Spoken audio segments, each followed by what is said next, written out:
Hi, Doug here. I just completed three short videos about seniors and EBT. One was about the process and how to apply. The second and third were interviews with organizations that can help seniors apply, namely Catholic Charities and Hawaii Food Bank. Check the videos for more info. The links are below the description to this video on YouTube. This video was supposed to be part of now that you have EBT, how can you maximize it? Or maybe EBT tips and tricks about the benefits of EBT that you might not know about. I found this very cool program called Food to Grow that lets you buy vegetable seeds with EBT and that was supported by an educational network of resources. But then I found out the program was canceled, and it's not part of the government shutdown. SNAP will come back, presumably after the shutdown, but SNAP Ed, which funded this program, was cut as part of the provisions of the BBB, the big bill. I'm not going to call it beautiful. I reached out to Jean Butel, who is, or maybe that should be was, program director of SNAP Ed in Hawaii, and Deanna Au-Wong, the special projects coordinator. They're here with me right now. Hey guys, tell me what's up with SNAP Ed and Food to Grow. SNAP-Ed's been around for a long time, and basically the SNAP-Ed is to help people who are eligible for SNAP benefits or EBT benefits to stretch their food dollars, to teach them skills, and to improve their nutrition. So the foods they buy are helping them live healthier lives. And this is done through what we call direct education, which are classes done in the community for folks and then with folks in the community. And then also we do things that make it eligible so that people have more access to foods, more access to healthy foods. And we do these programs. And this program was going on for like 30 years throughout the entire United States, and then about 20 years here in Hawaii. However, this past summer, a part of the big bill that went through Congress, they defunded this program. So the funds for this program, which were quite significant, are now gone. So the people who delivered the programs and the partnerships aren't able to receive that funding. I say, what sorts of programs did you have?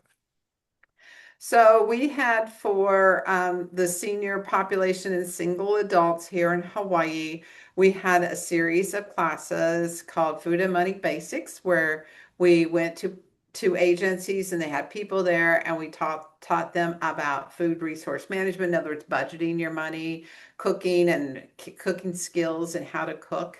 And then we also had courses on My Plate. So, what is a healthy thing to eat? Things like that. So, we had this whole series of classes: how to do with a microwave, how to sit there and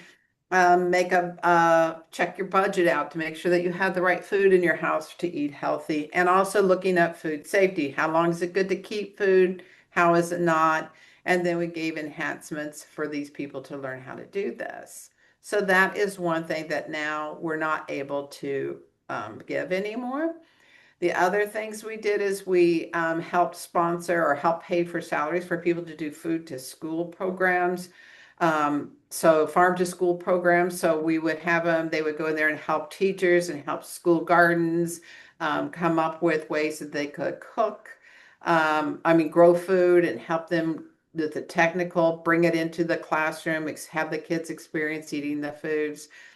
That is not available. We don't have that anymore. Those positions were no longer there. And then the other programs we had, which were really looking at food access, which I will let Deanna talk about a little bit more. Okay, and just to be clear, this isn't part of the government shutdown, so it's not going to come back. I think SNAP is going to come back hopefully after the government reopens, but this was cut through the BBB, the big so-called beautiful bill. Is that correct? That is correct. So this will not be coming back once the government opens back up. It is basically gone. So Okay. we And the do funding for though, the just to staff. be, Yeah. yeah, very hard for the staff and the community because there was a lot of really good things for the community. We've had people, agencies saying, how can we continue these classes? How can we do it? That we've been getting requests from communities to do things. So that's one thing. Another thing is we keep getting people saying, oh, can we still have the food to go? Can we still do all of these things? And unfortunately, we just don't have the capacity and the funding to do that anymore. Right, right. So it's And pretty this much, looks particularly useful for younger people, the kids in school, and for older guys like me, maybe. Yeah. yep. But you say some of the resources are still available. Maybe Deanna can tell us. Sure. Yeah, so my name is Deanna Au-Wong. I am the Special Projects Coordinator. And again, we are part of the Hawaii Nutrition Center. So you can look us up online. We have a website full of a lot of good resources. But if you come to our Building Healthy Communities, uh, we have a lot of different things going on. So we do participate in fairs and keep in mind that our target audience is low-income households. But you first found food to grow. So Yeah. we'll start off with that. So yes, this project was very popular for the 5 years that it ran. Um, it has come to an end because of the funding cuts, but we were also on the USDA SNAP-Ed connection as a success story. But basically, yes, so we distributed vegetable seedling kits. So the kits were grown in newspaper pots because, again, low income, we don't want people running out to the store and buying plastic pots. So we actually grew the vegetable seedlings in newspaper pots. It came with the live seedling, extra seeds, a pamphlet with growing instructions, um, tasty recipe to match whatever vegetable used, a lot of good resources in that pamphlet. And we also did a lot of workshops. So if you take a look here, for instance, here's a workshop with kupuna, and they learned how to transplant their seedlings.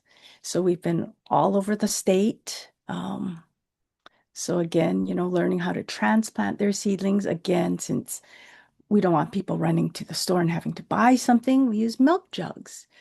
Taught people how to use what you've got. And we were keiki to kupuna. So you can see we were out in the schools. Um, but some of my favorite photos you can take a look at. So here's an example. We would give out tomato seedlings with the seeds, extra seeds. And one of these gentlemen had transplanted their little seedling. About 6 months later, he sent me this photo. Take a look at how big that little plant grew, right? We're giving out these little seedlings, grew about that big. And then he sent me photo of all those great tomatoes he harvested. So again, it's great the idea was go into your garden, and it's container gardening, so it doesn't take up a lot of space. Just grab the vegetables right outside your door. So yes, it was very successful. Here's one on the Big Island, on Hawaii Island. Again, she made the newspaper pots. We would teach that as part of the workshop. She grew the extra seeds, and she's showing me, look, I'm cutting it up, and I made my own fried rice with green beans. Really cool stuff. So again, just showing how so many examples, and we have some, Wow. yeah. Um, some of my favorites. Where is it? Right here. So this grandma went, it was a preschool with tutu kind of event. So here, grandma is with grandchild and they received a little bok choice. Ah, But take a look at this. They went home, they planted extra seeds that we had provided, and here transplanting the seedlings into the ground. This is like grand uncle helping. And look at the baby now, right? oh, Grown up, wow. walking, talking, toddler now. And look at the giant bok choy. So again, this intergenerational kind of bonding, you know the kids are going to enjoy eating their vegetables so much more. Here's another one, right? Grandma's helping. The kids are all excited. Look at the green beans we're growing. And here's the green beans, they're going to enjoy eating. So again, it's, trying to reach everyone in the family, um, making it a fun activity, and again, making it And healthier. you had a cookbook up too. Is that easy to get to? Okay, so yeah, the cookbook is something you can get actually any of these drop-down menus, but Yeah, if we go to building healthy communities, you can look for that's the it. cookbook. And so what we've done here is we've put together this cookbook. And again, the tagline, simple and healthy local meals that don't break the bank.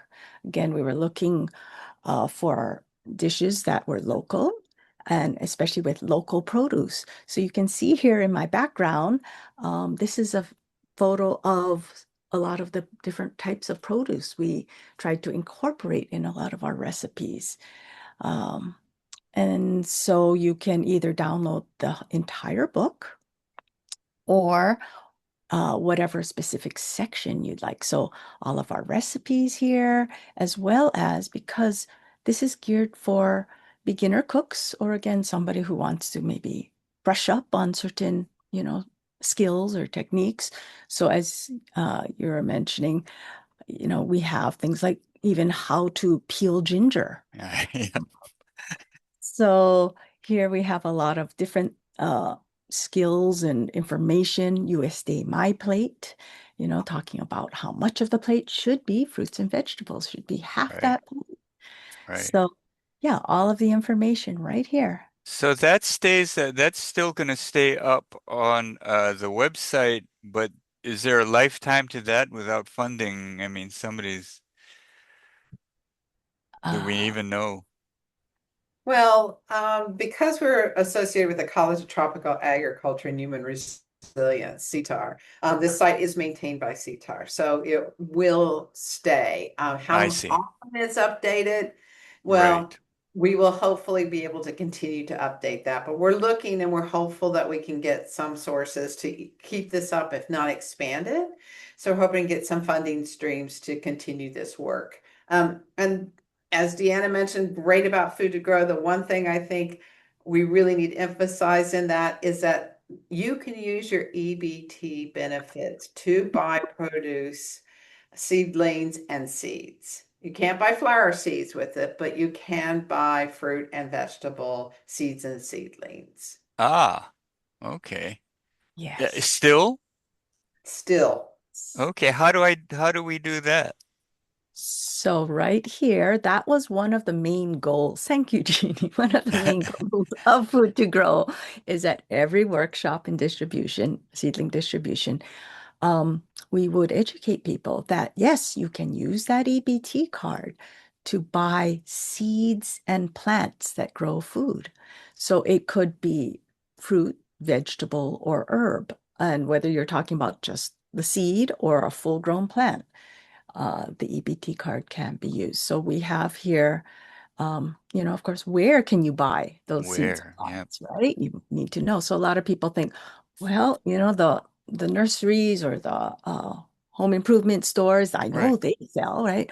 But it needs to be a place that takes that EBT card. So you're thinking more of grocery stores, okay, that happen to sell the seeds and plants. So here's a list. Um, each branch is different, each specific branch location. So we recommend calling ahead of time. But, you might see the rack in, for instance, just, I mean, Foodland, a lot of times they have that rack of seeds.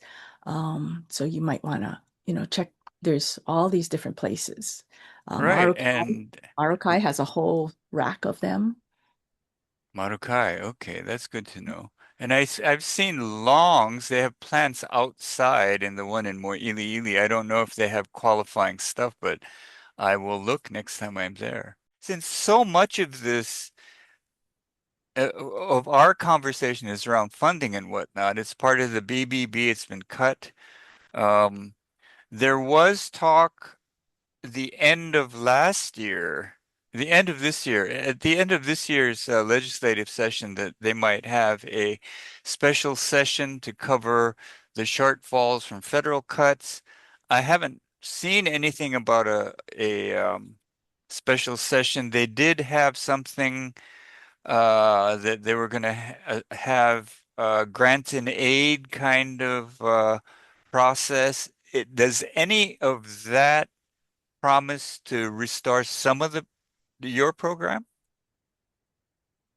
Well, the grant and aid is for nonprofits, so Oh, therefore we don't qualify for that one. So that one we won't be able to. We'll see what the state legislature comes up with. It would be awesome if they gave us some positions at CTAR to continue this great work. We would love to have that, but I don't, other than we hear they're going to meet, we hear they're going to talk about it, but that's all I know. okay. That would be my next question. Have you heard anything? Okay. Gee, that's great. I'm really I'm more than sad that the program's been cut. I'm actually upset. I'm angry about it because it was such a resource for the community, and I hope to see it again. And at least you have people who know how to do it and have made it work and could make it work again if some of that funding came back. You have any parting words? Well, I I might. just my biggest hope is that we can find other sources of funding or the funding returns. The biggest benefit I think of the SNAP Ed program is the fact that it was a continuous program that had a good evaluation nationwide to compare and learn from other places. So that is the main thing is that continuity, 20 years of building relationships and making those connections in the community of learning about things is, I hope that something happens either at the state level or the federal level that allows these types of programs, especially SNAP Ed, to continue at some level.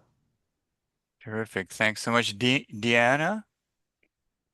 Yeah, so if I could, I wanted to finish up with some of the information about about food to grow and tying it in with God EBT, which is again another uh, benefit that SNAP can provide.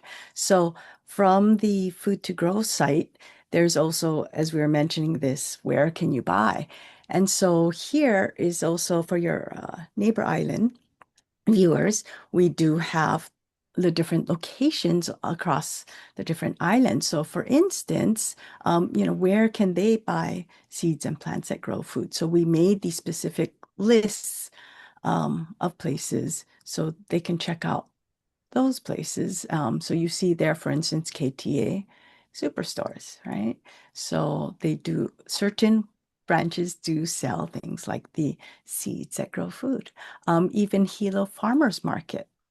Um, so that in fact does tie into a different project that your viewers might be interested in. So again, going back to the Building Healthy Communities page, we can take a look at Got EBT. And so this one I think would be great information for your viewers to know about because a lot of people don't realize that certain farmers markets do accept EBT. So again, we have signage because what happens is, people go, they don't realize that they can actually use their card. So we've provided signage, custom signage for these some of our the markets. This one happens to be in Waimea, Kauai. Um, but this one is in Kalihi, and there's a little story. This gentleman was walking and he pointed to the sign I had just set up that morning. Ma, look, they take EBT. And he was so excited. And he was reading the sign and, wow, I didn't know. And he goes and he takes his mom and purchase the tokens. This is with the city and county People's Open Market. Purchase the tokens, which he then used at the vendors. But it's so a lot of things that people might not know are part of their EBT benefits. Now this usage in the farmers market, it's a little bit different from walking into a market and using the EBT, right? Because in a market you just use it as though it were a credit card. Now in this at certain farmers markets and it has to be one of them, not everyone. I know like the one on in Honolulu on the Ward Avenue kind of one takes that. Right. Um, but you use your EBT card and you use it to purchase tokens, yeah? And So then yeah, you can use that and then the vendor can exactly. I see. Okay. I So wish this more of one, them would take because not every farmers market will accept EBT. I wish they yes. would. So this one is Gila Farmers Market. So yeah, we have People's Open Market. One is we have signage Wahiawa, Waipahu, and again, this is Kaumoali'i in Kalihi. So yeah, don't forget that is a good benefit to get fresh produce from our farmers market using that EBT card. And that's a benefit that continues even without the SNAP Ed funding. Yeah. Exactly. Okay, terrific. Thanks so much. Anything else? No, that's it for me. Thank you. I want to thank you for taking the time to be in this program of mine, and also thank you for your work over Well, the I just want to say years. thank you for getting the information out to everybody. It's great, and I appreciate all that you're doing for the community.